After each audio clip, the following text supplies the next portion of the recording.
अगर सब कुछ सही रहा तो प्रशांत किशोर जी जो है इस बार सीएम भी बनेंगे। हम लोग ईश्वर से यही कामना करते हैं और लोगों से भी यही कामना करते हैं। हालांकि इन्हें किसी पद का लालच, लोभ लालच है नहीं, और ये घर पे आए हैं और यहाँ पे हम लोगों से मिलने आए हैं, चुनाव प्रचार करने नहीं आए हैं, क्योंकि 5 बजे के बाद जो है चुनाव प्रचार थम गया है।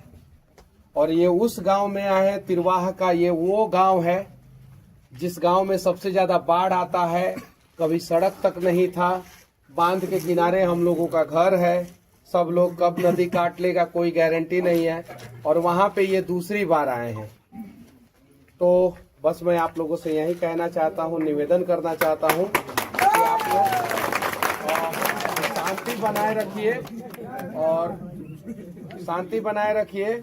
और प्रशांत किशोर जी 2 शब्द बोलेंगे तो उसको सुनिएगा लोग, आप लोग। और बस ये खाना खाने आए हैं और खाना खा के फिर निकल जाएंगे। चुनाव प्रचार के लिए नहीं आए हैं, ये गांव में आए हैं, घर पे आए हैं।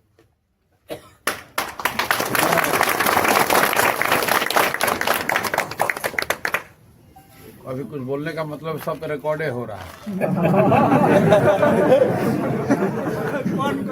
बंद कर दिए? नहीं नहीं, अरे बंद करने से ही मतलब है, बंद तो होगा नहीं। बंद तो होगा नहीं। शासन के लोग अपना बैठे हुए देखने के लिए कि भाई ये लोग प्रचार कर रहा है 5 बजे के बाद भी। मोटे तौर पे एक ही बात है, बिहार का गौरव फिर से हासिल हो, और अगर नई व्यवस्था बन गई तो 14 तारीख के बाद से बच्चों को मजदूरी करने के लिए 12-14 हज़ार के लिए बाहर नहीं जाना पड़ेगा। और ये बात नीचे लोगों को समझ में आया है।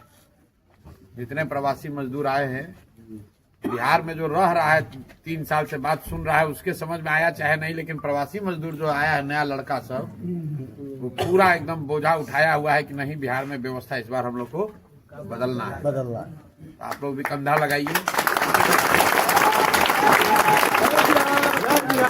जो बाहर से लोग आए हैं उन्होंने छठ के बाद से एकदम गांव-गांव में माहौल बनाया है। जो जन स्वराज के अपने कार्यकर्ता हैं, पदयात्री हैं, बहुत दिन से जुड़े हैं, वो भी इतना मेहनत नहीं कर रहा है जितना कि प्रवासी मजदूर कर रहा है।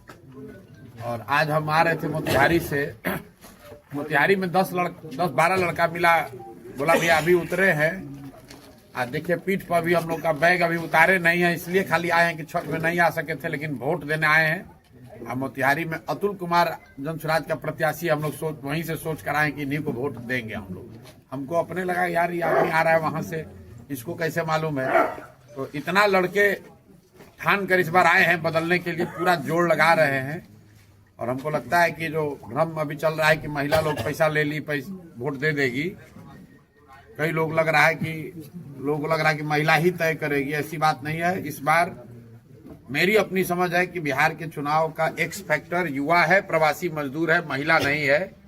क्योंकि जो यंग लड़का है, प्रवासी मजदूर है, हर बार वो वोट नहीं देता था, आया छठ में फिर चला गया। इस बार वो इन्वॉल्व है, इस बार अपने माँ को, बहन को, पत्नी को बता रहा है कि नहीं, हर हालत में व्यवस्था बदलने के लिए इस बार वोट देना है। 10,000 रुपए के लालच में अगला 5 साल का भविष्य नहीं बेचना है।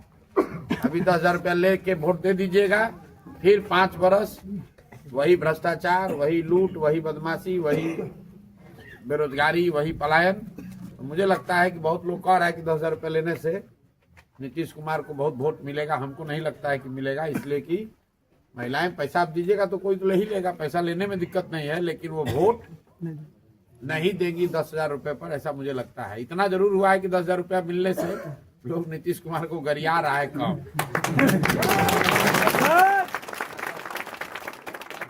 जितना ही लोग शासन का जो हाल रहा है पिछला 4-5 साल में, इस बार विधायक जी लोगों को गांव में घुसना मुश्किल हो जाता है।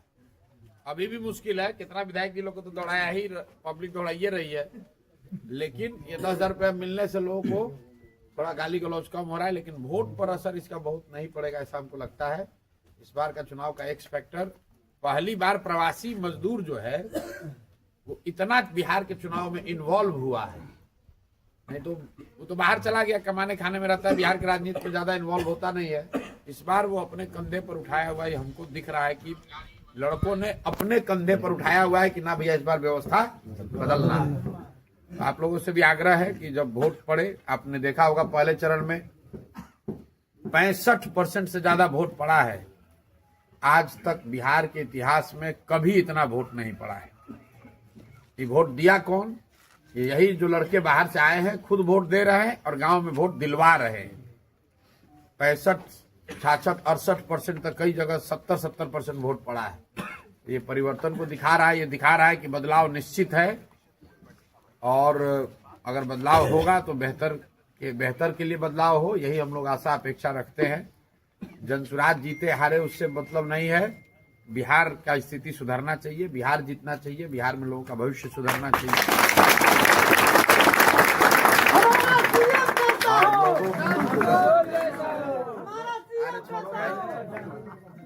लोगों में जागरूकता आया है। अब देख रहे हैं कि जनसुराज के आने से क्या फायदा हुआ।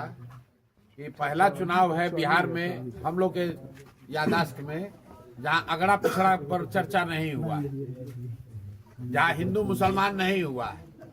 आरजेडी जैसा दल भी कह रहा है कि हम रोजगार देंगे, पलायन बंद करेंगे, नौकरी देंगे, पैसा देंगे।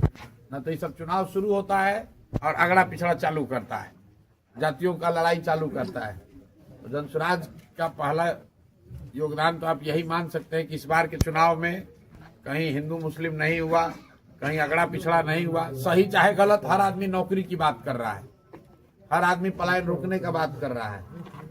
झूठ भी बोल रहा है लेकिन बोल तो रहा है नौकरी की बात। न तो लालू जी आते कहते फिर क्या परस्त शक्तियों को रोकने के लिए, भाजपा को रोकने के लिए हमको वोट दे दो। अब भाजपा वाला लोग तो कह ही रहा है कि भैया लालू जी का जंगल राज रोकने के लिए हमको वोट दे दो। लेकिन कम से कम इस बार नौकरी की चर्चा हो रही है, पलायन का चर्चा हो रहा है। सब लोग कह रहा है कि 1 करोड़ नौकरी देंगे, कोई कह रहा है 5 वर्ष में पलायन रोकेंगे। अब जनता देखेगी कि किसके बात पर भरोसा करना है, नहीं करना है। लेकिन चुनाव में पिछले 1 महीना में खाली नौकरी, पलायन, पढ़ाई, इसका बात बहुत बड़े स्तर पर हुआ है। अब समाज पर है, सबका आंख खुलेगा, लोग ठीक से वोट करेगा तो सुधार होगा, और नहीं करेगा तो 5 वर्ष इसी में अभी और कुछ आएगा। इसमें कोई दिक्कत नहीं है, हम लोग तो अपना काम कर ही रहे हैं, कोई दिक्कत नहीं है। बहुत बहुत धन्यवाद। अब आपको भी बहुत देर से आप लोग इंतजार कर रहे हैं, देरी से हम भी आए हैं, माफी चाहते हैं। लेकिन चुनाव में कोई समय का